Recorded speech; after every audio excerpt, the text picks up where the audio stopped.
why do you feel that Eminem is the king of hip hop? Lyrically, the execution, his knowledge of the craft, his respect for the craft, that he pays homage a lot, and I think that he's still spitting that hard shit. There is an unwritten rule in hip-hop that every rapper learns at some point in their career. Some learn it by watching, some learn it from their managers, and a few unlucky ones learn it the hard way. That rule is simple. Do not beef with Eminem. Nobody got no beef with Eminem. I'm not even gonna say nothing bad about Eminem, cause way too much stuff rhymes with rock. Not because he will just diss you. Plenty of rappers can diss you. But because Marshall Mathers does not just write a verse and move on, he writes your obituary. He turns your name into a punchline that follows you for the rest of your career. He takes your reputation, your credibility, and your entire legacy and dismantles it bar by bar until there is nothing left for the culture to respect. And when he is done, he does not stop. He comes back years later just to remind the world what he did to you. Women waving pantyhose, fingers moving, and they go, I'm Slim Shady, yes, I'm the real Shady, oh, you want the Slim Shady? That is not a theory. That is a documented pattern that has played out publicly for over 2 decades. And today we are going to walk through exactly why the entire rap industry has collectively decided that Eminem is the one person you do not cross. Is one of the greatest of all time. And nobody can take that from him. I can't take it. New artists can't take it. Because when you look at the body count, when you look at the list of careers that were permanently altered, derailed, or outright destroyed after going at Slim Shady, you start to understand why even the biggest names in the game keep his name out of their mouths. Let us start with where this all began. Before Marshall Mathers was Eminem, before he was Slim Shady, before he had a deal, before Dr. Dre ever heard his name, he was a skinny white kid from the east side of Detroit, sneaking into high school lunchrooms to battle rap. At 14 years old, him and his best friend Proof were showing up to Osborne High School with no intention of going to class. They were there for the ciphers. They were there to sharpen their bars against whoever was brave enough to step up. And every Saturday, they would make their way to the hip-hop shop on West 7 Mile Road, which was considered ground zero for the Detroit rap scene throughout the 90s. In the D, every single day in Detroit, if rappers want to step to me, they better get to the point. Now think about that for a second. This is not a kid who picked up a microphone and got famous off a hit single. This is a kid who spent years getting his face rapped off in basements, parking lots, clothing stores, and radio stations before he ever stepped inside a recording booth. He was not born into the industry. He was forged in the most unforgiving proving ground hip-hop has ever produced. Detroit freestyle battles in the mid-90s were not a game. You either came with it or you got embarrassed in front of people who would never let you forget it. In 1997, Eminem traveled across the country to Los Angeles to compete in the Rap Olympics, a nationwide battle rap tournament. He placed second, losing to a rapper named Otherwise. But here is the thing that changed everything. An Interscope Records intern named Dean Geislinger was sitting in that audience. He heard what Eminem did to every opponent he faced that night, and he asked for a copy of the Slim Shady EP. That tape made its way to Jimmy Iovine, the CEO of Interscope, and Iovine played it for Dr. Dre. There ain't no way I'm gonna do this bullshit. I don't give a fuck. I'm loaded up with a full clip. Time of the month, you couldn't get the tape of the day.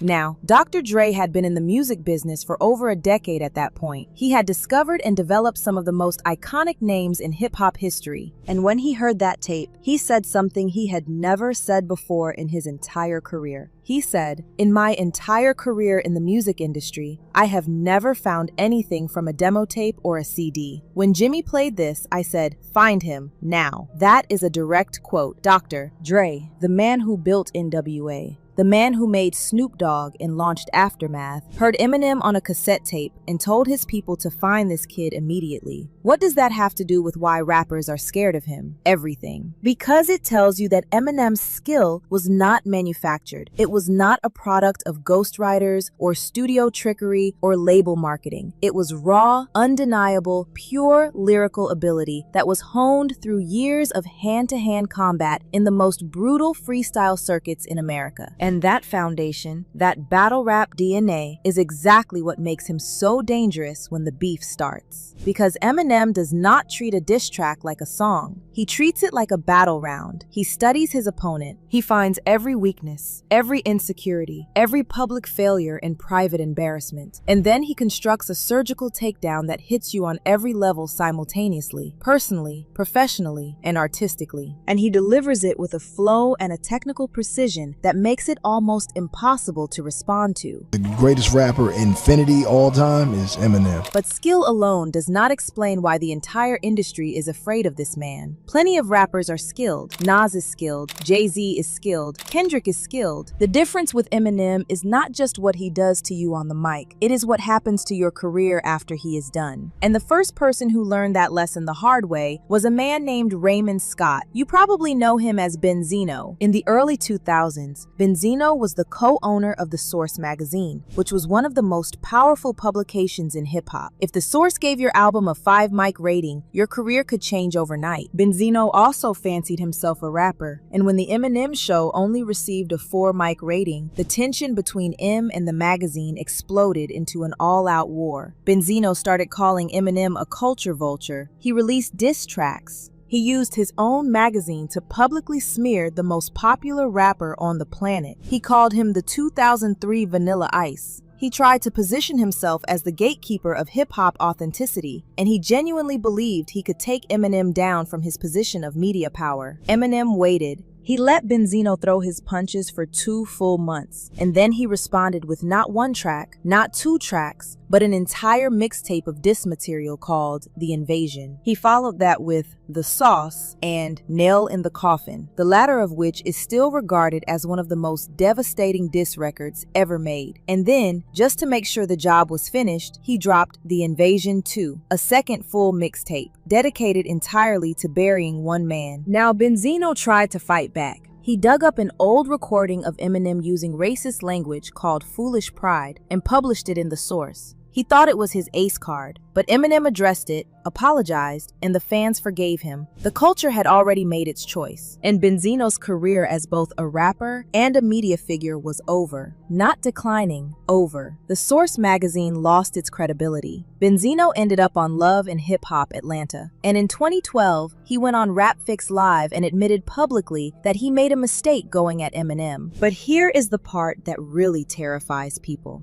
In 2024, more than 20 years after that original beef, Eminem was still taking shots at Benzino. On a track called Doomsday Part 2, he mentioned Benzino and even brought up his daughter, Coi Leray. 20 years. Most rappers move on from a beef in a few months. Eminem is still firing shots 2 decades later. First reason rappers are scared. Because the man does not forgive and he does not forget. But the Benzino situation was just the opening act. What happened to Ja Rule is the real horror story. Before 50 Cent hit the scene, Ja Rule was one of the biggest artists in the entire music industry. We are not talking about a mid-tier rapper. We are talking about a man who had multiple #1 singles, massive crossover hits with Jennifer Lopez and Ashanti, and a dominant presence on radio and MTV. At his peak, Ja Rule was a legitimate superstar. The beef between Ja and 50 Cent started on the streets of Queens in 1999 and escalated through mixtapes and subliminal shots. But the moment that changed everything was when Eminem and Dr. Dre signed 50 Cent to Shady Records and Aftermath in 2002. Ja Rule saw that as the industry picking sides, and in response, he released a track called Loose Change, where he went after 50 Cent, Dr. Dre, and Eminem. But the line that sealed his fate was when he rapped about Eminem's daughter Haley, asking what she was going to be when she grew up, given that her mother and grandmother had certain reputations. The second those words left Ja Rule's mouth, his career was over. He just did not know it yet. What followed was not a beef. It was a coordinated